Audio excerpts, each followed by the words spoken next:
Hey guys, how's it going? So we're back with another video, and today we're going to talk about my Gibson SG Standard. Now I absolutely love this guitar.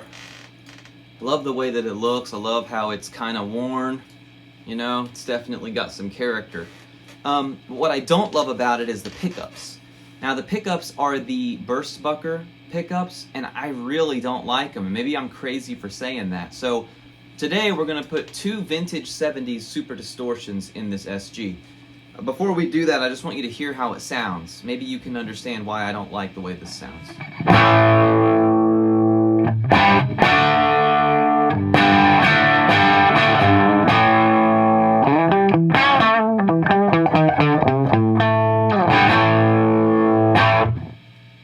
There's just not a lot of... It's not driving the amp hard enough for me, you know? It sounds kind of dead and flat. It's kind of like missing some articulation.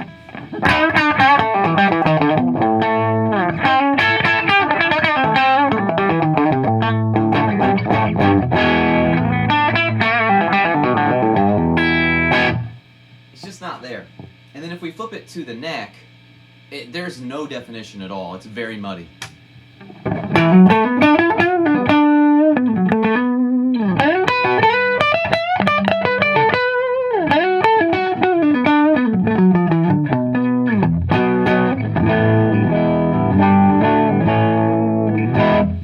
So I'm just not very happy with it.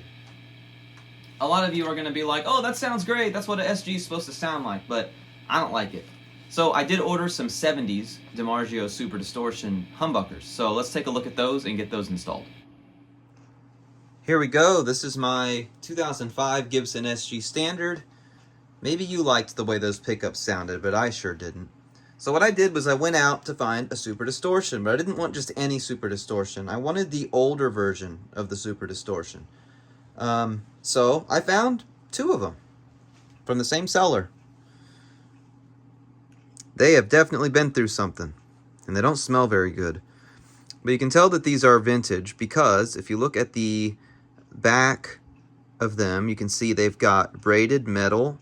So the ground is actually the sleeve here, and then your hot is here. Also, it has the square tabs instead of the triangular tabs that came on the later versions. So these are from the 70s. It looks like the bobbins were retaped at some point in their life. But I think, you know, this SG is pretty beat up, and I think that aesthetically this is going to work pretty well.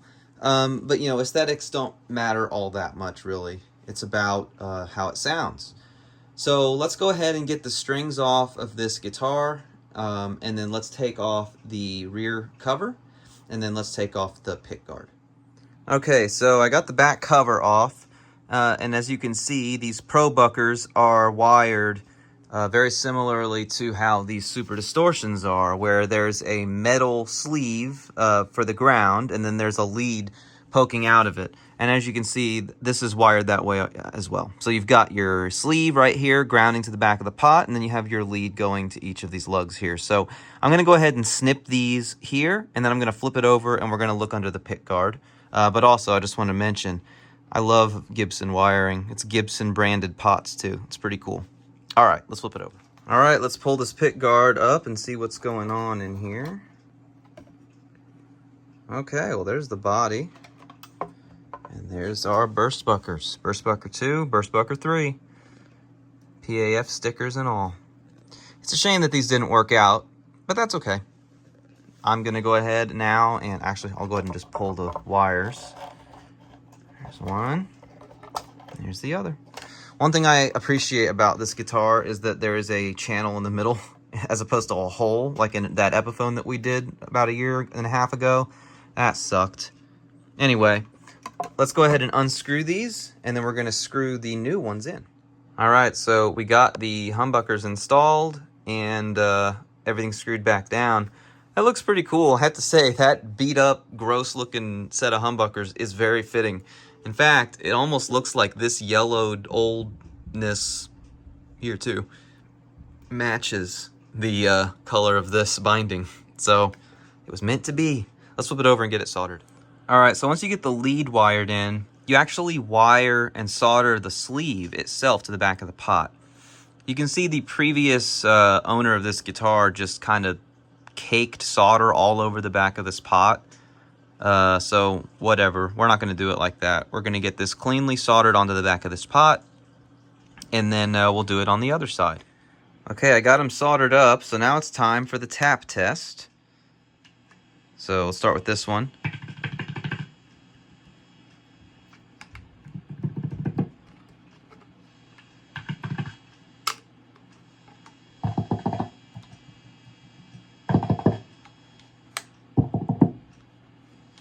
All right, I think it's ready. Let's go ahead and install the bridge, the tailpiece, the strings. I cannot wait to see how this sounds. Okay, so it's all done, and I think it looks awesome.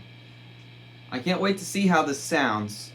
I've got it plugged into my Marshall Origin 50 right here, and let's just give it a go and see. I've got no pedals on right now. It's just straight into the front. Let's see.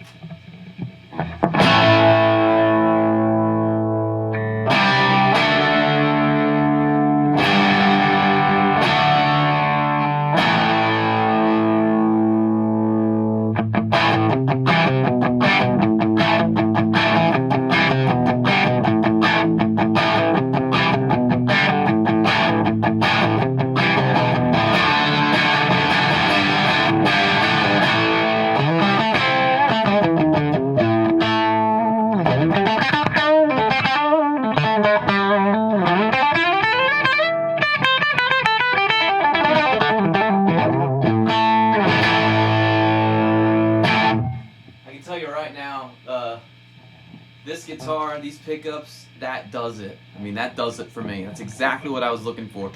Something to really drive the front of this amp.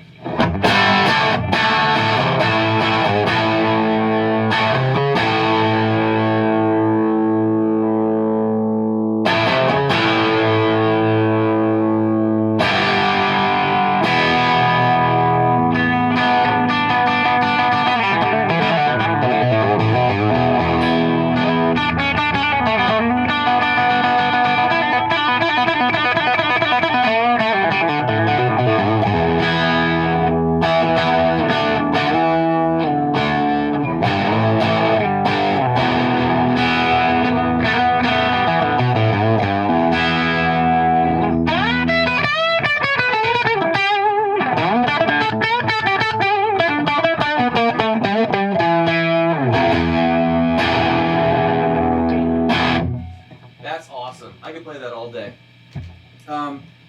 So one of the questions I had before I did this was, how would a Super Distortion sound in the neck on an SG? Well, let's see. Super Distortion in the neck on an SG.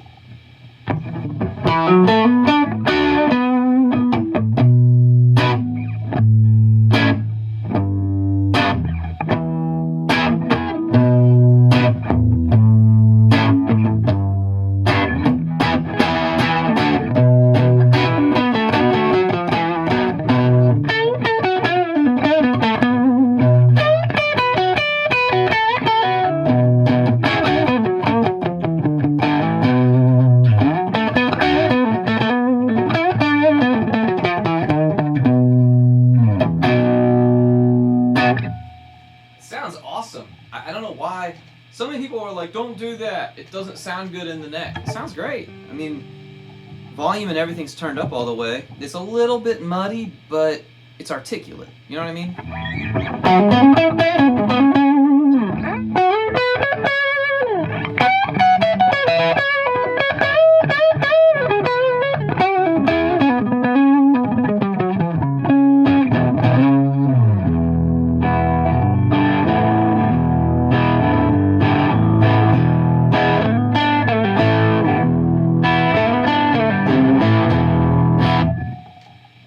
Sounds awesome.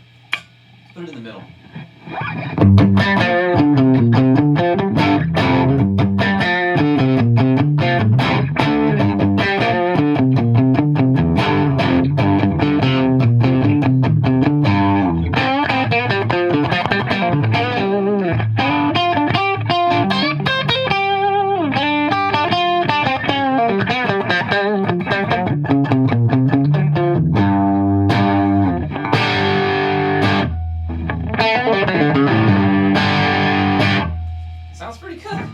honestly, totally surprised.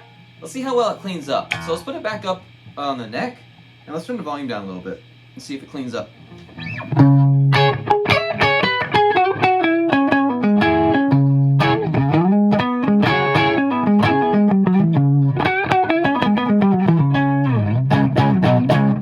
I mean, all that muddiness is gone. That's at like 5.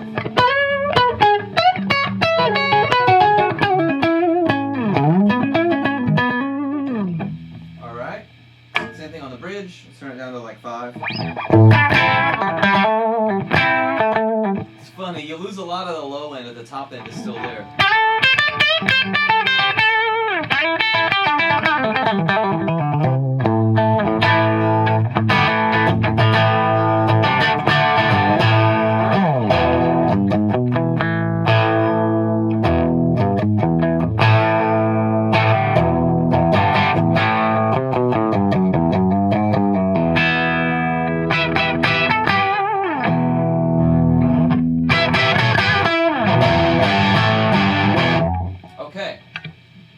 Established that it's great.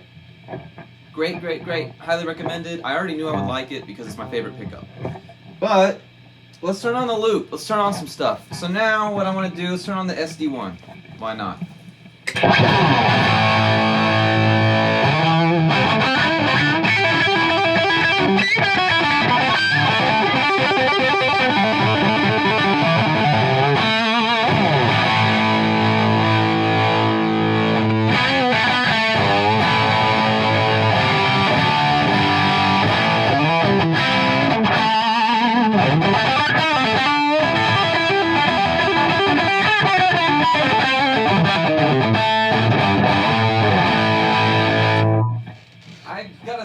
And that's one of those sounds that you're just looking for, right? Alright, down here on the floor, I've got a Holy Grail and an Echoplex. Let's turn those on. So here's how it sounds with those on.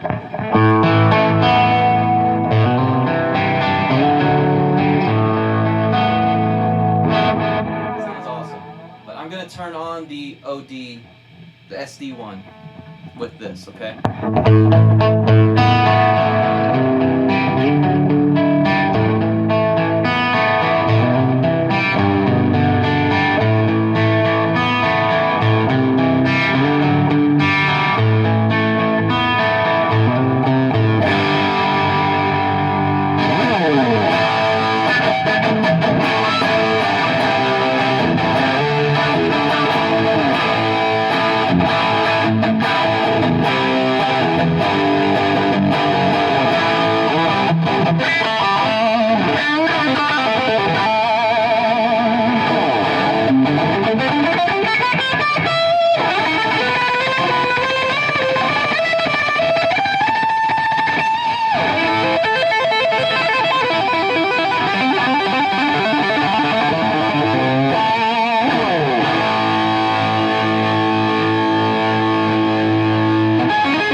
I forgot I was filming that. I love this. This is it right here. This is it.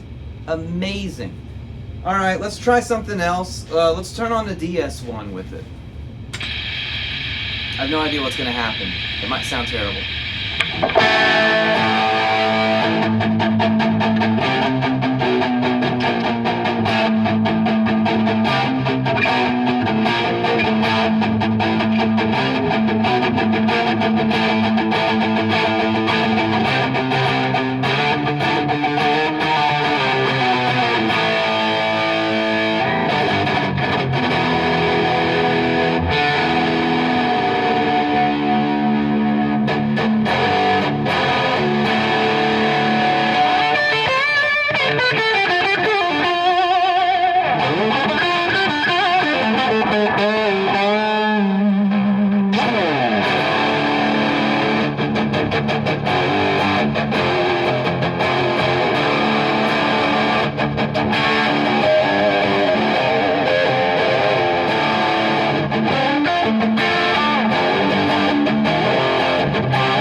Well, I don't know what else there is to say. I mean, you want a kick-ass sound? Super Distortions are the way to go. The vintage ones are great. I love them. Now, they are very, like, if I'm gonna gig this guitar, right? But I gotta be real careful not to turn around because they are not wax potted. The old ones are not wax potted, so you're gonna get some squealing. Like, I can let it, I'm afraid to do this.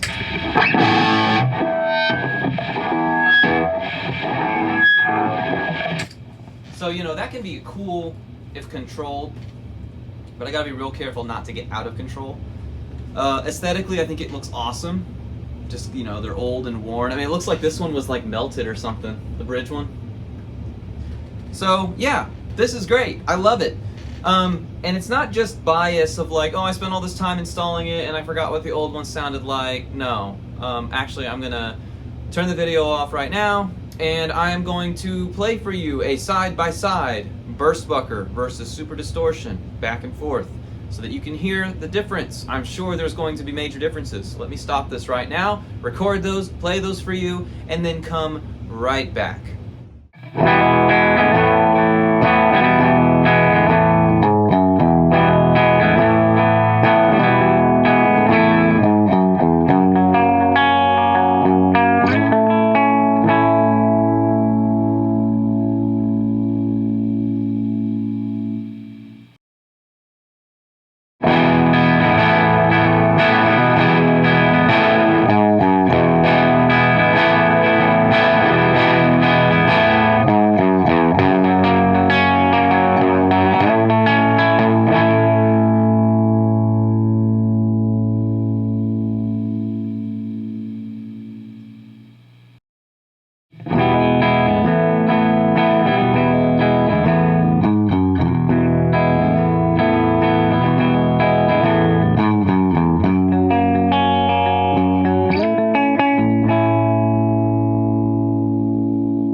Okay, so I think that's a really interesting comparison there. I mean, basically, obviously the first thing you're going to notice is the hugely different sound of at the output. It's so much hotter on the Super D, which you'd expect. You expect that. It's almost twice the resistance of the Burstbucker, so obviously we expect it to be hotter and louder and drive the amp harder, which is why I like this pickup.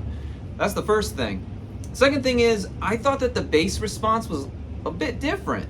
These Burstbucker, the bass was a lot tighter, and the highs were a little bit more defined, but the Super Distortion, the bass was a little bit looser. I don't want to use the word flubby because that's a negative connotation, but the bass was a little bit looser. So it gave it a very distinct sound, a sound that we all know, that rock and roll sound, right? A lot of it is this pickup. And I think that really comes through when it's overdriven. On clean, that's where this one shines. Now, I don't play a lot of clean music. If I played a lot of clean music, then I would not have done this swap at all. But I find that the range of this pickup is immense because you can barely turn the volume up and get a really good clean sound. I played it with the volume and tone wide open for those comparisons, so I don't think it was really a fair test for the Super Distortion because I could have turned the volume down a little bit and made it sound pretty much as clear on the cleans as the Burstbucker did. So there you go. Let me know what you think in the comments. I think this was great, really fun. I recommend it. If you like the sound of rock and roll and you want a really heavy and hard pickup, don't go spend $400, $300 on a boutique pickup, and don't go buy a new one. Seriously, go get an old DiMarzio Super Distortion. You will not be disappointed. It sounds so much better than the newer ones. I have a Kramer back here that has a new one in it and doesn't sound nearly as good. Some of that could be the fact that it's in a Kramer and this is an SG, very different body style, different pickup mounting, and stuff like that. But I love it. I recommend it. If you come across one, it's worth your money. Pay 80, 90 bucks for it. You're ahead. You're cheaper than new. And I would even say side by side, if they're the same price, I would choose this beat up, crusty looking 70s version over a new one any day of the week. So there you go. Thank you very much for watching. I appreciate all of you. Please like and subscribe. Please join the Discord if you want to talk about guitar gear, etc. There's going to be a link in the description below where we can talk about that. We can talk about stuff like this mod, or mods that you guys want to do. I'll help out wherever I can. There you go. Thanks again for watching. Appreciate all of you. See you next time, and keep on rocking.